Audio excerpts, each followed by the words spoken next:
It is so wonderful to see all of you here in the San Francisco community supporting this very, very important bill, HR 4803. And it is so great to see not just the acupuncturists, but also the supporters of acupuncture here, all together as one voice. Now, let me say that I have one person to really thank for putting this together, and that is the president of the American Alliance of Acupuncture. She has worked tirelessly for decades to help all acupuncturists advance, and that is Michelle Lau.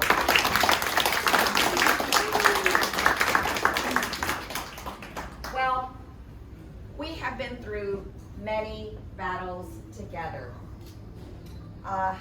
I remember my first battle. That was when I was in the California State Assembly, and we pushed to get the number of hours needed for training for acupuncturists to be increased. And ultimately, we were successful. And then, when I was in the Assembly, we pushed to get acupuncture included in workmen's compensation. And thankfully, that did come through and was successful. And then, we fought to get herbs not free from sales tax from the dispensaries of acupuncturists, and I was thankful to work with our incredible Betty E on that one. Yes, now acupuncturists can dispense their herbs without sales tax, just like chiropractors and podiatrists and doctors do.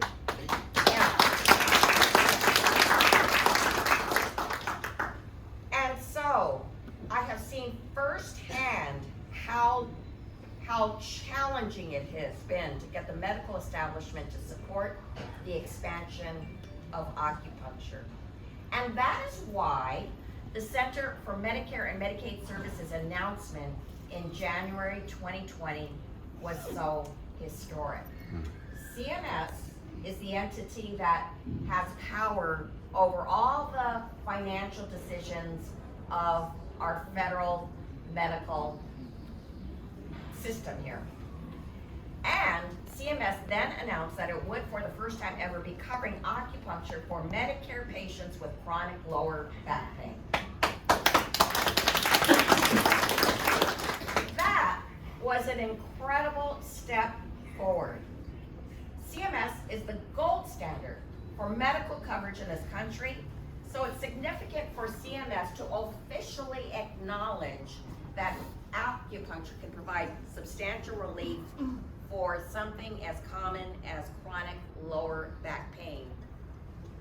But there was a problem.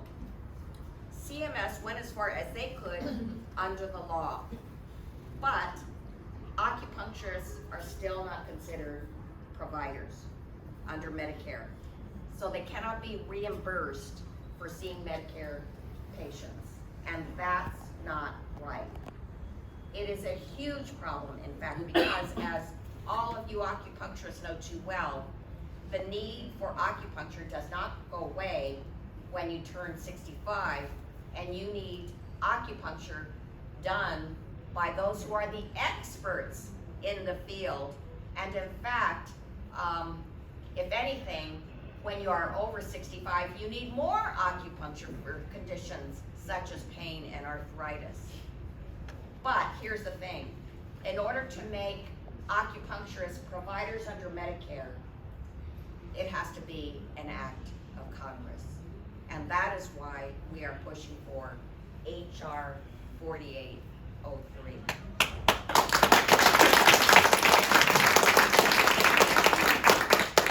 So that is why last summer I introduced this bill.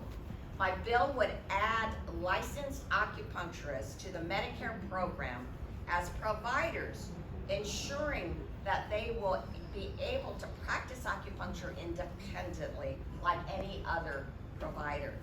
The Acupuncture for Our Seniors Act will also ensure that licensed acupuncturists are compensated fairly, that they will be adequately trained and accredited, and that individual practitioners can decide if they want to participate in the program depending on what makes the most sense for them and their practice.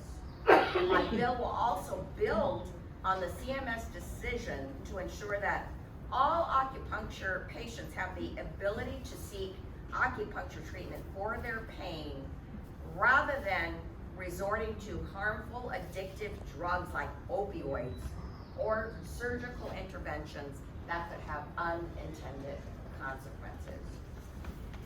This bill is so important because if we are to ensure that patients get the proper treatment and that acupuncturists receive adequate reimbursement for the great work they do or are included in any federal programs, we need to first ensure that acupuncturists are recognized as providers in the Medicare system.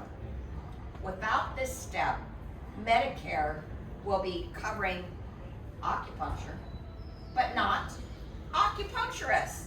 And that means that Medicare patients will receive their treatments not from fully trained licensed acupuncturists, but from other providers who could possibly have had only a weekend-long training in so-called dry needling. Well, I have some very, very good news to report to you. It is very important, if you get a bill through Congress, to get as many sponsors as you can, and also to get them from both sides of the aisle. And what just happened is that we got somebody from the other side of the aisle. I am excited to announce that just last week, the bill gained its first Republican co-sponsor, Representative Brian Fitzpatrick of Pennsylvania.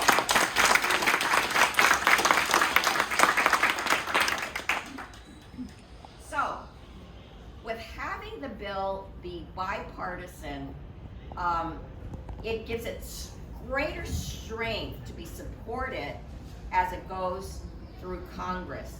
And it increases the momentum that we need to encourage other members of Congress to sponsor this bill. But we need more. We need more co-sponsors for this bill. We need many more, actually. And I tell you, being in Washington, D.C. Is kind of like what it was in Sacramento many decades ago. I remember when we first did that bill to increase the hours of 22 years ago. 20, yeah, it's emblazoned in your memory, I know, because we have to educate the assembly members on what acupuncture was all about. That took a lot of effort. At that time, acupuncture was not well known, and the assembly members did not hear from the community, and as a result, that first bill was really, really difficult, even though ultimately we succeeded. I see that happening now in Washington, D.C. Our Congress members, by and large, still do not know what acupuncture is. They do not know how effective it is. They would never dream that so many people use it, because sometimes people just don't talk about the fact that they're using acupuncture as their treatment. But I tell you, once that information gets to them, if they have all the patients in their district come to them and know that actually acupuncture has helped so many people safely and in fact in a better way than they would with opioid drugs, well, I would think they'd have to support this. Now, we know that there are pockets of acupuncturists in different states. I know that there are a ton of acupuncturists in California, in New York, in Florida, in New Jersey.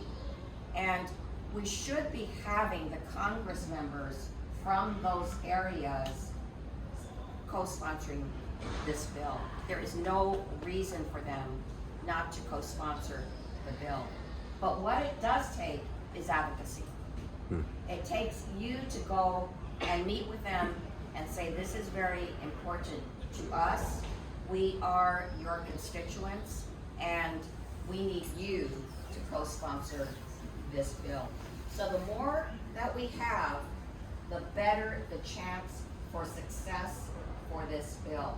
So we have a lot of work to do, but I am so happy that we have an American Alliance of Acupuncture, because with hard work, with us working together, with us working with all the acupuncture communities across this nation, we can make sure that there is quality acupuncture that is accessible to everyone, regardless of their zip code, income level, age, or insurance coverage. So I look forward to that day, and thank you all.